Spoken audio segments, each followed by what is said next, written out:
네, 조금 전에 속보로 전해드렸었죠. 이 미국 애틀랜타에서 열리고 있는 환태평양 경제 동반자 협정 TPP 협상이 완전 타결됐다는 소식인데요. 참가국 경제장관들이 이 타결 소식을 발표를 했습니다. 이에 따라서 미국과 일본 등 태평양 지역 12개 나라가 참여하는 전 세계 GDP의 40%를 포괄하는 세계 최대 자유무역지대가 출범하게 됐습니다. 국제부 기자 연결해서 자세히 알아보겠습니다. 안소영 기자. 네, 국제부입니다.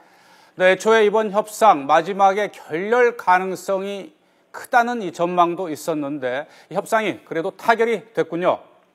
네, 지난 9월 30일부터 미국 조지아주 애틀랜타에서 진행된 TPP 협상이 엿새째 만에 타결됐다고 협상에 참가한 12개국 장관들이 공동 기자회견을 통해 밝혔습니다. 기자회견은 당초 우리 시각으로 오늘 아침 7시에 진행할 것으로 알려졌었는데요. 11시 또 12시로 연기됐었습니다. 결국 우리 시각으로 오후 3시에 협상 타결을 선언하는 기자회견이 열렸습니다. 오후 3시는 협상이 진행된 미국 조지아주 시각으로는 새벽 2시였기 때문에 막판 진통이 적지 않았음을 보여주고 있습니다. TPP 협상 타결은 미국과 호주가 의약품 특허 보호 기간을 사실상 8년으로 설정하자는데 원칙적으로 동의하면서 협상의 마지막 쟁점을 해소한 것이 결정적 계기가 된 것으로 알려졌습니다.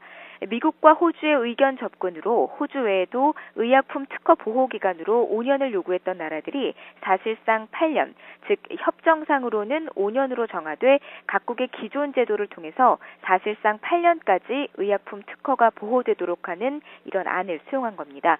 이에 앞서 참가국들은 막판 쟁점으로 지목된 자동차 또는 자동차 부품의 원산지 규정 문제와 낙농품 시장 개방 문제에 대해서는 일정한 절충을 이룬 것으로 알려졌습니다. 네, 안 기자 얘기대로 이번 협상 타결로 새롭게 출범하게 된 자유무역협정지대, 초대형 자유무역협정지대 어느 정도 규모가 되는 겁니까?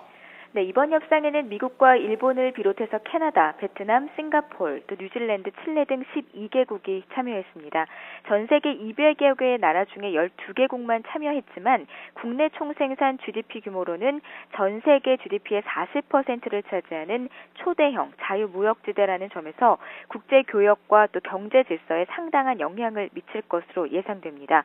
TPP 협상은 애초 결렬 가능성이 더 컸던 것으로 알려졌는데요. 하지만 버락 오바마 미국 대통령의 협상 타결 의지가 강해서 결국 극적인 막판 합의가 이루어진 것으로 분석되고 있습니다. 오바마 대통령은 TPP 협상 타결을 재임 기간에 이룰 경제 분야 주요 업적 가운데 하나로 보고 적극적인 자세를 보였습니다. 오바마 대통령은 최근 멕시코와 페루, 칠레 대통령과 잇따라 전화로 의견을 교환하면서 조속한 협상 타결을 추진해왔습니다. 우리 정부는 현재 TPP 가입에 공식적으로 관심을 보인 상황이고요. 협정 출범을 위한 12개국 당사국 협상에는 참가하지 못했습니다. 하지만 이번 협상 타결로 TPP 출범이 확정된 만큼 가능한 조기에 협정 체제에 가입하는 협상을 검토하게 될 것으로 예상됩니다. 지금까지 국제부에서 전해드렸습니다.